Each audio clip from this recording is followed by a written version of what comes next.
ळमो अर्हन्ताळं ळमो सिद्धाळं ळमो आयरियाळं ळमो वज्झायाळं ळमो लोये सव्यसाहुळम्।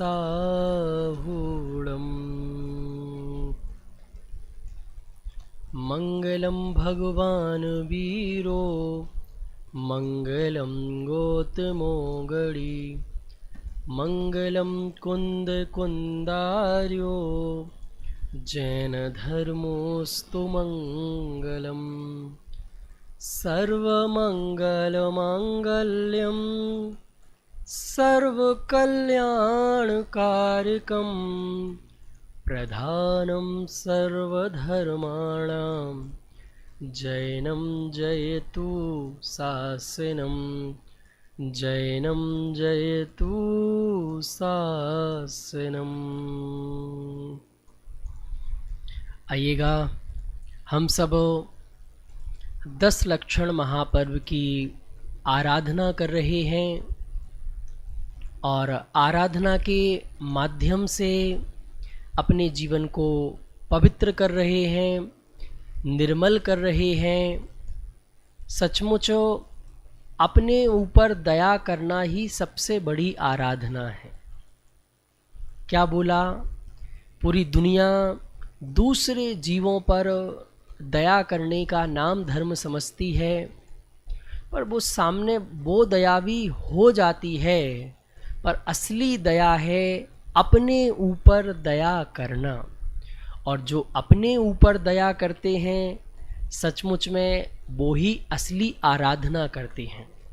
तो ये अवसर मिला है हमें आराधना करने का, साधना करने का, और आराधना साधना के माध्यम से हम अपने जीवन को पवित्र कर रहे हैं। अभी हम 2 मुख्य विषयों की चर्चा अपने कर रहे थे, अनेकांत और स्याद्वाद।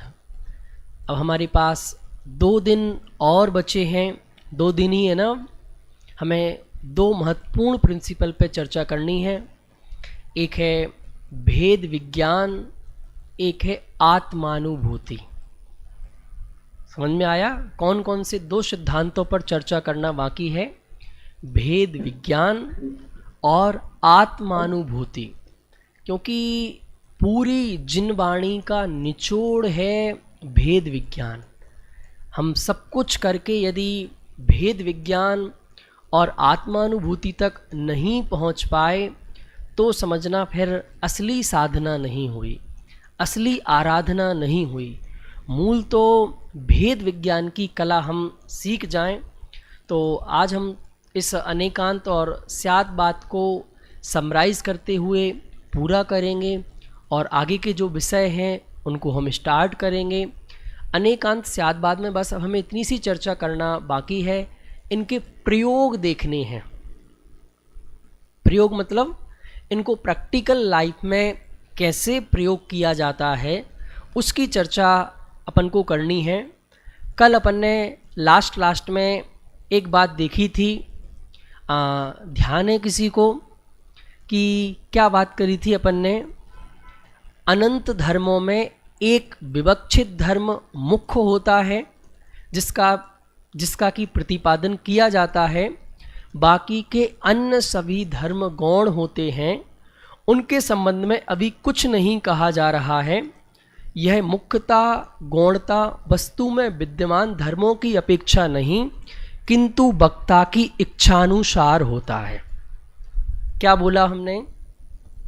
कि जो भी मुख्यता और गौणता है, अंतर कितना सा है?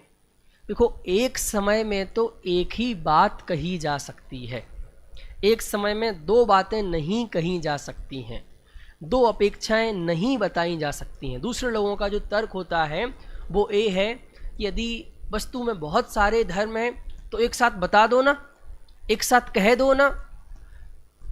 कहा नहीं जा सकता है, ये वाणी की कमजोरी है। तो कहा नहीं जा सकता है तो है नहीं। आज जर्नली हो क्या गया, जिसे आप कह नहीं सकते हैं, जिसे एक साथ प्रेजेंट नहीं कर सकते हैं, उसका मीनिंग क्या समझ लिया जाता है कि वो चीज़ है ही नहीं। ऐसा नहीं है। जैसे मैं पूछता हूँ आपके दादा के दादा, आप उनको प्रेजेंट करो, उन्हें प्रेजेंट नहीं कर पाए तो क्या वो है नहीं?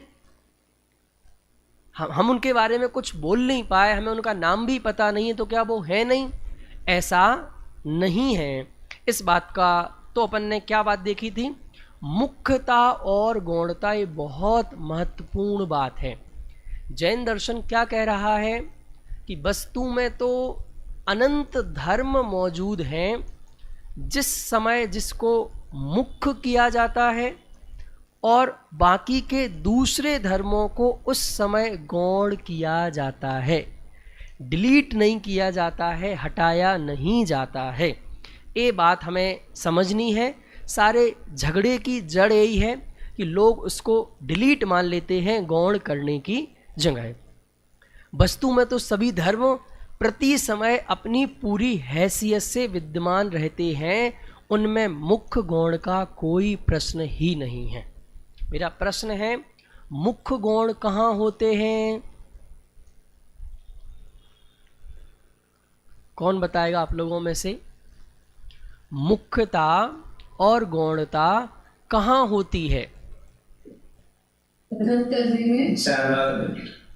तो बात को मुख्य है तो नहीं बोला हुआ। हाँ, ये मुख्यता गौणता कहाँ है?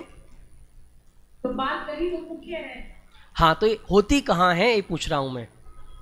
वस्तु में कि वाणी में? वस्तु में ना, ये मुख्यता और गौणता वस्तु में नहीं है। ये मुख्यता और गौणता हमारे में, हमारे बोलने में है। समझ में आया? वस्तु में तो सभी एक हैसियत से सभी धर्म मौजूद हैं।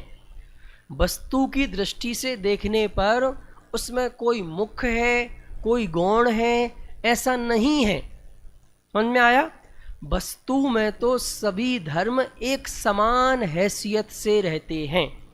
तो जो मुख्यता और गौणता की व्यवस्था है, एक किस में है? कथन करने में, बोलने में, वाणी में। और उसका भी क्या सिस्टम है?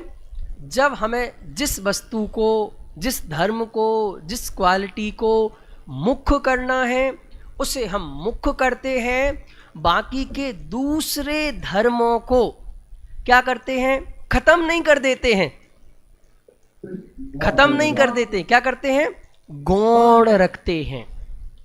जैसे मैं कहता हूं कि आप मार्केट गए और मार्केट आप 100 रुपये लेके गए और आपको ज़रूरत है 80 रुपये की, तो आपने दुकानदार को 80 रुपये दिए, तो 20 रुपये का क्या करते हैं?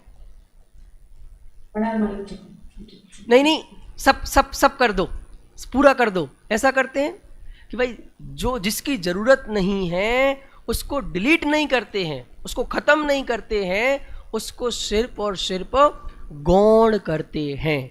तो जो मुख्यता और गौणता की व्यवस्था है, ये सिर्फ और सिर्फ जैन दर्शन में है। इसके अलावा ये व्यवस्था कहीं दूसरी जगह मौजूद नहीं है।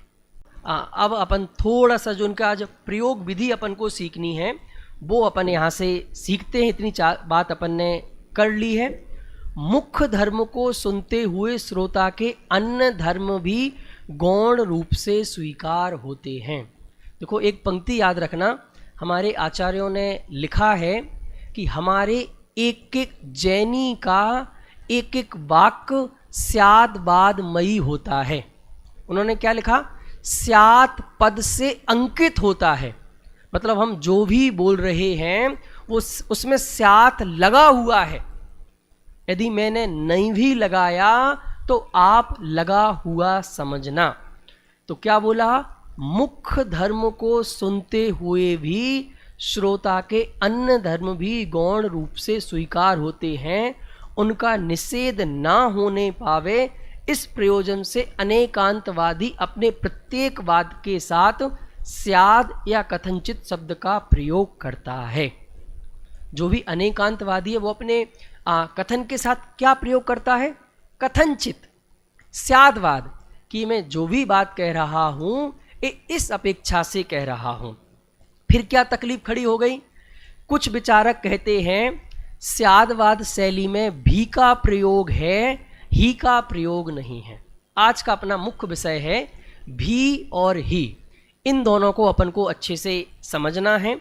ये समझ में आते ही अपना ये टॉपिक क्लियर हो जाएगा। कौन कौन से 2 शब्द बोले मैंने? भी और ही। आपने सुने हैं भी और ही? किसी के नाम थोड़ी है भी और ही। नहीं, मैंने कहा सिंगापुर में थोड़े अलग टाइप के नाम हो तो किसी का ही भी कुछ ऐसे नाम हो। नाम तो नहीं है ना, एक वाक्यों के बीच में लगते हैं। जैसे मैं बोला कि मैं नित्य भी हूँ, मैं नित्य ही हूँ। 2 वाक्य बोले मैंने, मैं नित्य भी हूँ, मैं नित्य ही हूँ। तो मेरा प्रश्न है, ये दोनों वाक्य सही हैं कि गलत हैं?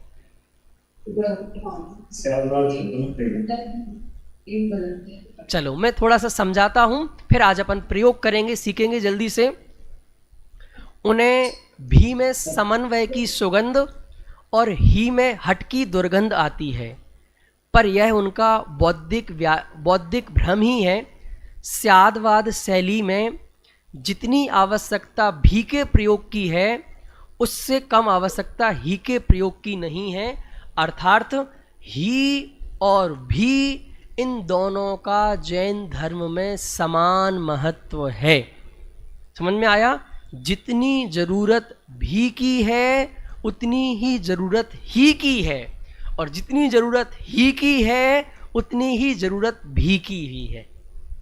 आप ही समझ रहे हैं ना, घी तो नहीं समझ रहे ना कोई? मैं ही बोल रहा हूं, घी नहीं बोल रहा हूं। ही और भी समन्वय का सूचक ना होकर अनुक्त की सत्ता का सूचक है, और ही आग्रह का सूचक ना होकर दृढ़ता का सूचक है। देखो अब थोड़ा सा एक्सप्लेन कर रहे हैं कि जो भी है वो अनुक्त का सूचक है। अनुक्त का मतलब जो चीज नहीं कही जा पा रही है उसका सूचक है भी। और ही किस बात का सूचक है? ही सूचक है दृढ़ता का, मजबूती का। जब आपने ही लगा दिया तो वो वाक्य मजबूत हो गया, उसमें दृढ़ता आ गई। और जब आपने किसी वाक्य में भी लगाया तो वो भी आपकी कमजोरी का सूचक नहीं है, समन्वय का सूचक नहीं है, वो इस बात का सूचक है अनुक्त का, कि अभी और कुछ भी है जिसके बारे में कहा नहीं जा पा रहा है पर है। अपने साथ भी होता ना, जैसे कुछ कॉन्फिडेंशियल बात होती है तो अपन क्या करते हैं, पूरी नहीं बताते हैं, शॉर्ट में ही बताते हैं। तो वो कहता है और तो कहा बात तो और है पर आपके साथ वो शेयर नहीं की जा सकती है, वो सिर्फ इतनी कही जा सकती है। तो जो भी लगाया हमने वो भी किस बात का सूचक है? बोलिए, आवाज नहीं आ रही? हाँ,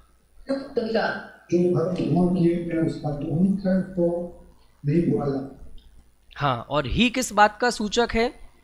दृढ़ता का सूचक है। देखो अब इसको और अच्छे से समझते हैं। इनके प्रयोग का एक तरीका है, वह यह है जहां अपेक्षा ना बताकर मात्र यह कहा जाता है कि किसी अपेक्षा से, वहां तो भी लगाना जरूरी है। जहां आपने अपेक्षा क्लियर नहीं की है, जहां आपने अपेक्षा नहीं बताई है कि ये बात मैं किस अपेक्षा से कह रहा हूं, वहां लगता है भी। और जहां आपने अपेक्षा स्पष्ट बता दी जाती है वहां ही लगाना अनिवार्य है। अब इसको थोड़ा सा प्रयोग करते हैं तो समझ में आएगा। जैसे मुझे किसी के विषय में अभी अपेक्षा पता नहीं थी, समझ में आया, तो मैंने बोल दिया आत्मा नित्य भी है। क्या बोला मैंने? आत्मा नित्य भी है। अब नित्य भी है, इससे क्या क्या क्या पता चल रहा है कि आत्मा कुछ और भी है। जो आपने भी लगाया ना, भी अपने आप में ही क्या कह रहा है? आत्मा नित्य भी है, अर्थात आत्मा कुछ और भी है। तो ये अनुक्त, और अभी यहां अपेक्षा क्लियर नहीं हुई है, इसीलिए कह रहे हैं कि आत्मा नित्य भी है। अब वस्तु की कोई में लगाइए, पर मुझे बिल्कुल क्लियरिटी हो गई है, मुझे बिल्कुल स्पष्टता हो गई है, तो हम वहां क्या लगा देते हैं? ही लगा देते हैं कि हाँ, आत्मा द्रव्य अपेक्षा से नित्य ही है। देखो, जैसे मैं इंडिया आ भी सकता हूं, मैं इंडिया आ भी सकता हूं, और मैं इंडिया आ ही रहा हूं, मैं इंडिया आ ही रहा हूं। तो जब भी लगाया तो वहां अभी क्लियरिटी नहीं है। क्लियरिटी मतलब अभी वहां कोई अपेक्षा नहीं बताई, इसीलिए भी लगाया। और जहां ही लगा दिया कि आत्मा द्रव्य अपेक्षा से नित्य ही है, इतनी बात क्लियर हुई। भी कहाँ प्रयोग करते हैं? जहां अपेक्षा नहीं बताई है वहां भी का प्रयोग करते हैं, और जहां अपेक्षा बता दी जाती है वहां ही का प्रयोग करते हैं। फिर आप उसके लिए पूरी दृढ़ता का प्रयोग करो, पूरे कॉन्फिडेंस के साथ, पर अपेक्षा पता होना चाहिए। और अपेक्षा पता नहीं है, फिर आप ही लगाओगे तो मामला गड़बड़ हो जाएगा। समझ में आया? चलो, अब मुझे एक बार आप बता दो, ही कब लगता है और भी कब लगता है? जब अपेक्षा क्लियर है तो ही लगाते हैं, अपेक्षा क्लियर नहीं है तो नहीं लगाते। हाँ, जब अपेक्षा पता नहीं है तो वहाँ क्या लगाते हैं कि किसी अपेक्षा से, अभी क्लियरिटी नहीं है, किसी अपेक्षा से, तो भी लगाते हैं। और जब अपेक्षा क्लियर हो जाती है तो वहाँ ही लगाते हैं।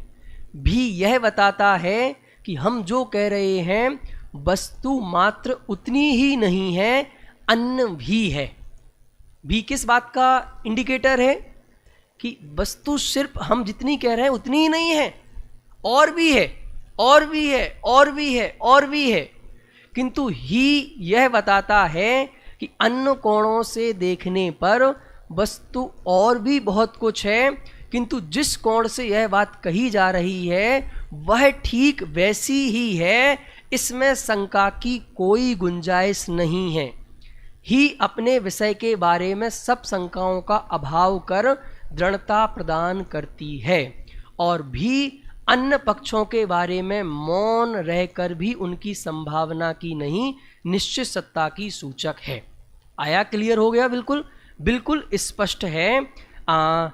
भी हमें दूसरे और भी वस्तु के एंगल हैं, और ही क्या कह रहा है कि अभी जिस एंगल से बात कर रहे हो उस एंगल से 100% सही है। अब इसमें कोई गुंजाइश नहीं है। भी का अर्थ ऐसा करना कि कुछ कहा जा रहा है उसके विरुद्ध भी संभावना है, गलत है।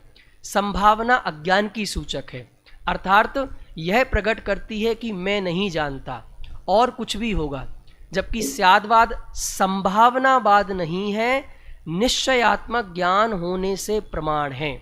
भी में से यह अर्थ नहीं निकलता है कि इसके अतिरिक्त क्या है, मैं नहीं जानता, बल्कि यह निकलता है कि इस समय उसे कहा नहीं जा सकता है अथवा उसके कहने की आवश्यकता नहीं है। भी क्या कह रहा है? भी इस बात का सूचक है कि अभी और भी वस्तुओं के एंगल हैं, पर उनको कहने की अभी ज़रूरत नहीं है, अभी उनकी बात हम नहीं कर रहे हैं।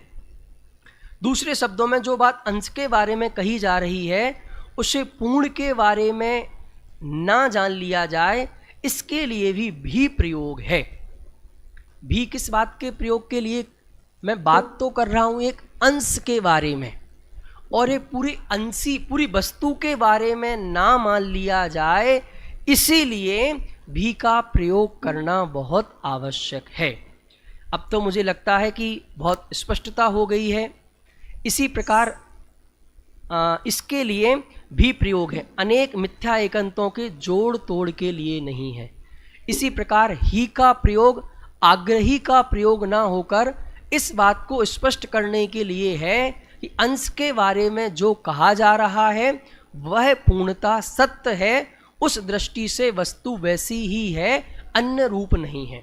ही किस बात का सूचक है कि जिस अपेक्षा से जो बात कही जा रही है, जब ही लगा दिया तो वो 100% सही है, अब उसमें चिंता करने की कोई बात नहीं है। इतना स्पष्ट हो गया क्या? इसमें किसी को कोई डाउट? चलिए अब अपन इस टॉपिक को जल्दी से समराइज कर रहे हैं। जैन दर्शन में, यद्यपि जैन दर्शन अनेकांतवादी धर्म है, तथापि अनेकांत में भी अनेकांत को स्वीकार किया गया है। क्या जैन दर्शन को सिर्फ अनेकांतवादी मान लेना भी एक तरह का एकांत है? क्या बोला? अनेकांतवादी धर्म को भी सिर्फ अनेकांतवादी ही मान लेना, सर्वथा अनेकांतवादी ही माने तो एकांत हो जाएगा। अतः जैन दर्शन में अनेकांत में भी अनेकांत को स्वीकार किया गया है। ये मजेदारी वाली बात है। मतलब सिर्फ हर बात अनेकांत नहीं, अनेकांत में भी अनेकांत है। सर्वथा अनेकांत स्वीकार करेंगे तो फिर वो भी एकांत, एक तरह का एकांत हो जाएगा। तो जैन धर्म सर्वथा ना एकांतवादी है, ना सर्वथा अनेकांतवादी है, वह कथनचित एकांतवादी है, कथनचित अनेकांतवादी है। इसी का नाम है अनेकांत में अनेकांत। क्या बोला? जैन दर्शन कैसा है? कथनचित एकांतवादी भी है, कथनचित अनेकांतवादी भी है। इसके लिए अपन अब जल्दी से बात करते हैं। जैन दर्शन के अनुसार एकांत भी दो तरह का होता है और अनेकांत भी दो तरह का होता है, सम्यक एकांत और मिथ्या एकांत। सम्यक अनेकांत और मिथ्या अनेकांत। बोल सकते हो आप चार भेद? सम्यक एकांत, मिथ्या एकांत, सम्यक अनेकांत, मिथ्या अनेकांत। बहुत सुंदर। अब बस इनका स्वरूप समझना है। निरपेक्ष नय मिथ्या एकांत और सापेक्ष नय सम्यक एकांत। क्या बोला? कि जब आपने कोई अपेक्षा नहीं लगाई तो निरपेक्ष नय वो क्या है? मिथ्या एकांत। पर आपने सापेक्ष नय अपेक्षा लगा के कोई वाक्य बोला तो वो सम्यक एकांत है। सापेक्ष नयों का समूह, सूत्र, प्रमाण, सम्यक। जब आपने जो सापेक्ष नयों का जो पूरा समूह है वो है अनेकांत, और निरपेक्ष नयों का समूह जिसे प्रमाणाभास कहते हैं वो है मिथ्या अनेकांत। इसको थोड़ा सा और समझते हैं। जो वस्तु अनेकांत रूप है वही सापेक्ष दृष्टि से एकांत रूप भी है। क्या बोला? बहुत इंपॉर्टेंट बात आ गई। जो वस्तु अनेकांत रूप है वही वस्तु सापेक्ष दृष्टि से एकांत रूप भी है। जैसे आप में अनंत धर्म है, सुनिए सुनिए, आप में अनंत धर्म है, बिल्कुल सही है। पर जब किसी अपेक्षा से बात करेंगे तो आपका वो एकांत रूप भी है। इसके लिए कोई समझ में नहीं आया ना? अब मैं समझाता हूं फिर से। पहले तो सेंटेंस को बहुत ध्यान से सुनने की जरूरत है। जो वस्तु अनेकांत रूप है वही वस्तु सापेक्ष दृष्टि से एकांत रूप भी है। जैसे अनेकांत दृष्टि से आप नित्य भी हैं, आप अनित्य भी हैं। पर जब मैंने अपेक्षा लगाई कि आप कृतिका जी पर्याय दृष्टि से अनित्य हैं, जब मैंने अपेक्षा क्या लगा दी कि पर्याय दृष्टि से आप अनित्य हैं, और अभी तो मैंने अनित्य बोला, अब मैं बोल रहा हूं कृतिका जी पर्याय दृष्टि से आप अनित्य ही हैं। तो कृतिका जी नित्य है कि अनित्य हैं? जब इस पूरी वस्तु को देखते हैं, अनेकांत के एंगल से देखते हैं, तो वो पूरी वस्तु अनेकांत रूप ही है, तो उसके अनेकांत होने में कोई तकलीफ नहीं है। पर जब उसी वस्तु को हम किसी अपेक्षा से देखते हैं, किसी एक एंगल से देखते हैं, तो वो ही वस्तु एकांत रूप भी है। तो वस्तु अनेकांत रूप है कि वस्तु एकांत रूप है?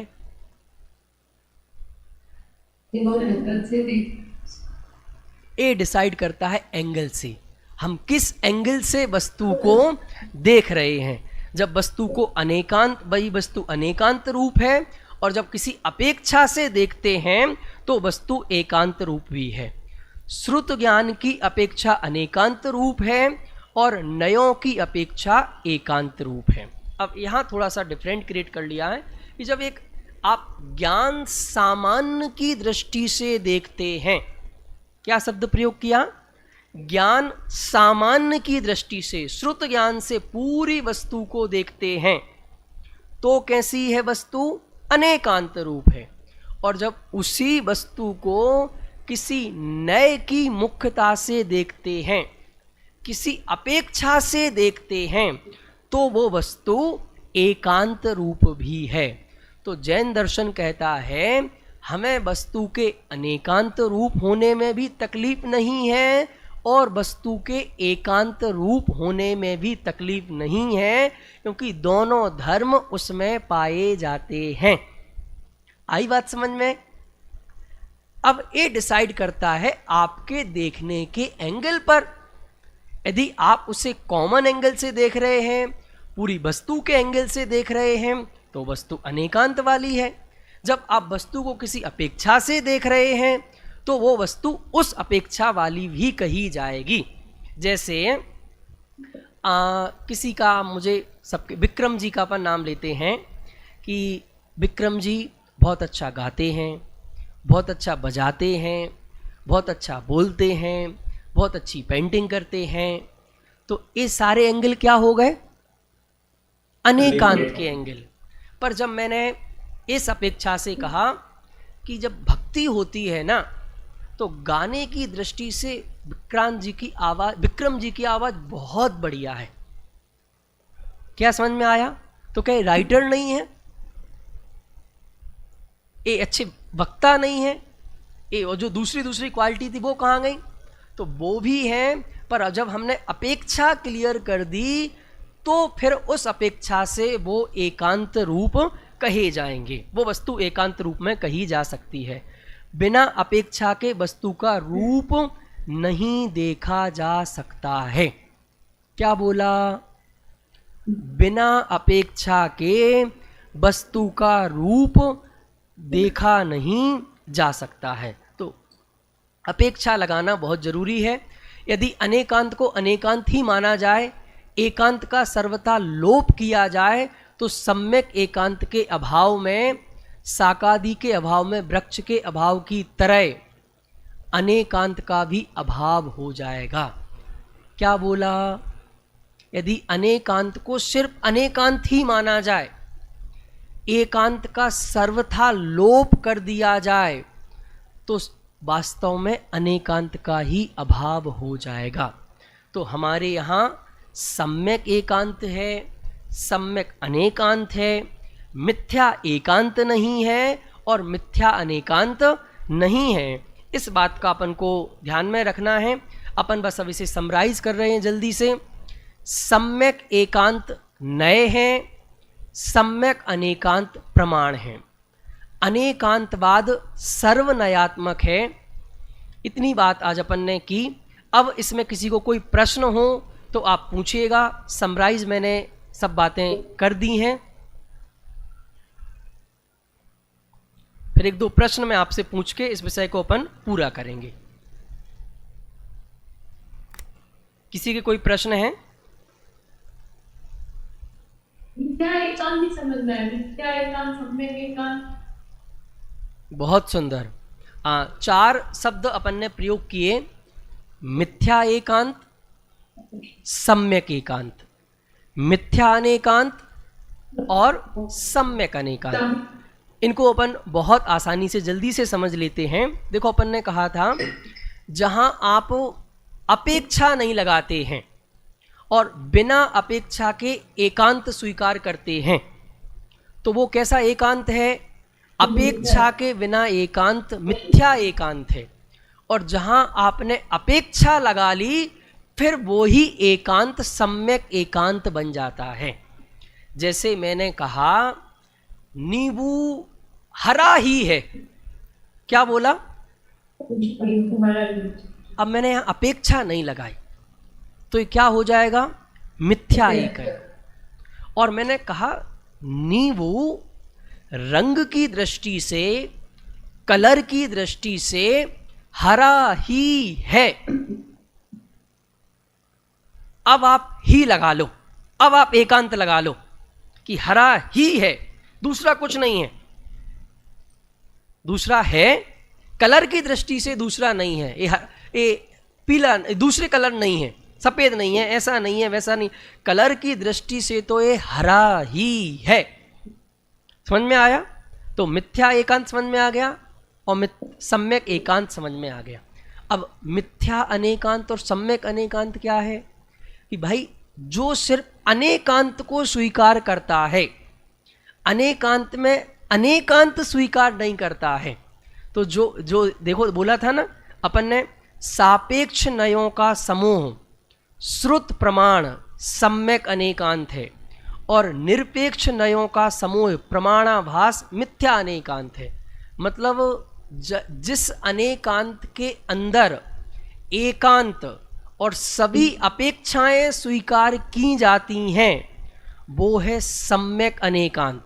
और जो सिर्फ अनेकांत, हठाग्रह के साथ अनेकांत अनेकांत की बात कर रहा है और सभी अपेक्षाओं को, सभी अपेक्षा समूहों को, सम्यक एकांत को एक्सेप्ट नहीं करता है, वो अनेकांत मिथ्या एकांत बन जाता है। आया समझ में कि नहीं आया? जैसे कोई शाखादि के अभाव में वृक्ष के अभाव की तरह, जैसे डालियां हैं, उन डालियों को एक्सेप्ट नहीं करें, बस पेड़ है, मैं डालियां एक्सेप्ट नहीं करता हूं उसकी। तो जब डालियां नहीं मानेंगे तो पेड़ किसका नाम? उन्हीं जो अपेक्षाओं के, नए अपेक्षाओं के समूह का नाम ही तो प्रमाण है। तो आप यदि सब अपेक्षाओं को हटा देते हैं, सब अपेक्षाओं के समूह को खत्म कर देते हैं, तो फिर वो अनेकांत मिथ्या अनेकांत हो जाता है। और जिस अनेकांत के अंदर सभी अपेक्षाओं को, सभी नयों को, सम्यक एकांत को एक्सेप्ट किया जाता है, वो अनेकांत सम्यक एकांत कहलाता है। अब